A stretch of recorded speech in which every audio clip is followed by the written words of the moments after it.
August 2020 was a fantastic month for me because it was the month in which I received my new planer. The biggest planer I'd ever bought, the most expensive planer I'd ever bought. I was ecstatic. 410mm width on the bed. I was about to be able to plane huge pieces of timber. So got it all set up, started working, spiral head block, fantastic, loved it, amazing finish, brilliant. 3 months down the road, couple of teething troubles, nothing major, beds went out of alignment, had to get that sorted, and then on we went again.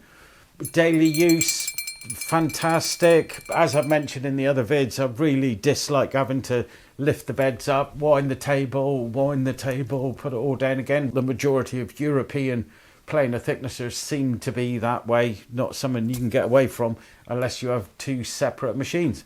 So anyway, from then up until today, it's worked pretty damn well. Been really happy with it.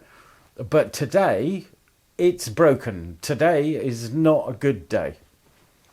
So I'm busily planing away some offcuts and making my next vid when I start to get this funny sort of burny plastic smell. So I stopped what I was doing, searched around the workshop to see if I could find where the smell was coming from. Couldn't see anything. The smell dissipated.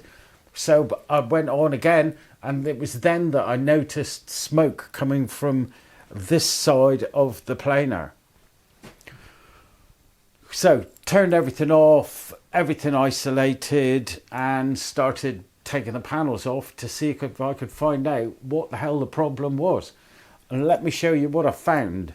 So I took this bottom grill off to begin with, so I could check all of the running gear. I was thinking maybe I could have had a belt issue, but the belt seems okay, not too loose, not too tight.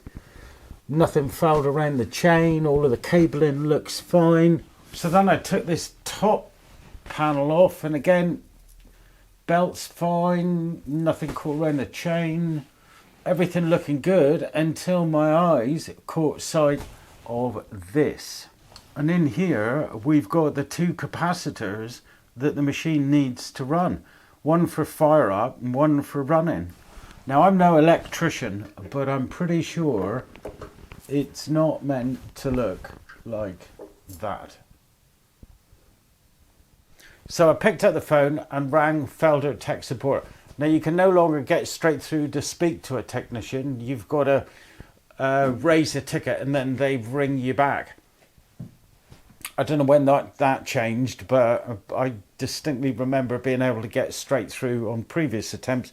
Anyway, spoke to a lovely lady, conveyed the severity of the situation to her, and she raised an urgent ticket. 20 minutes later, the guy rang me back, described the situation, sent him a photo, and he said, yep, you got a capacitor blown, broken, exploded, whatever term you'd like to is appropriate.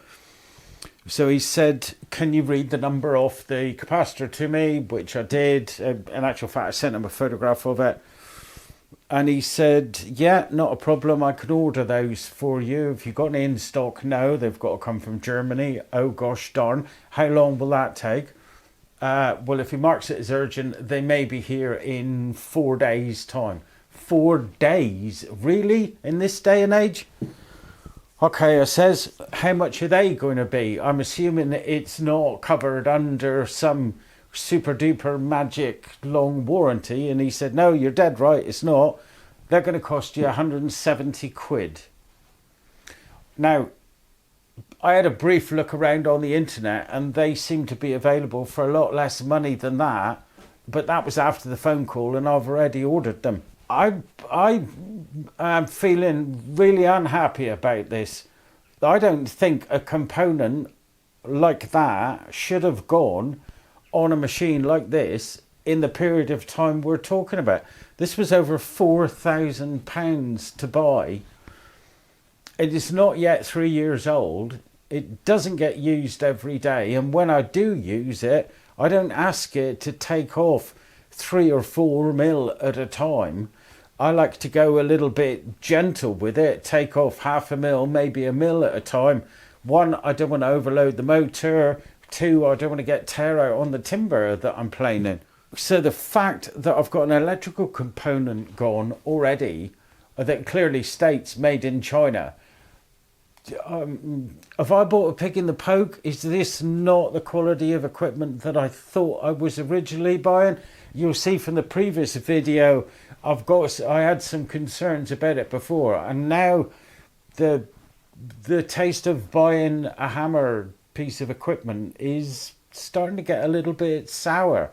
But what do you think? Is this quality and just standard level of quality nowadays has gone downhill?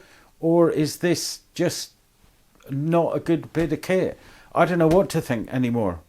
What I do know is that I'm now dead in the water. I can't do any surface planing at all. I can thickness what I've got using my other far cheaper bit of kit. Really, really annoyed at the impact on my workflow and the fact that £4 worth of kit is now broken and can't be used. Really interested to hear your opinion if you've had a similar experience, or if you've got hammer equipment, how are you getting on with it? Has it let you down? Let me know in the comments below. I'll let you know how difficult it is to rewire one of these capacitor things back in when they arrive in 4 days time. So that's it for this video. Can't really do a lot more, and I definitely can't finish what I was planning to show you, but that'll come all along once I've got this fixed. So I'll see you then, I guess. Thanks for watching.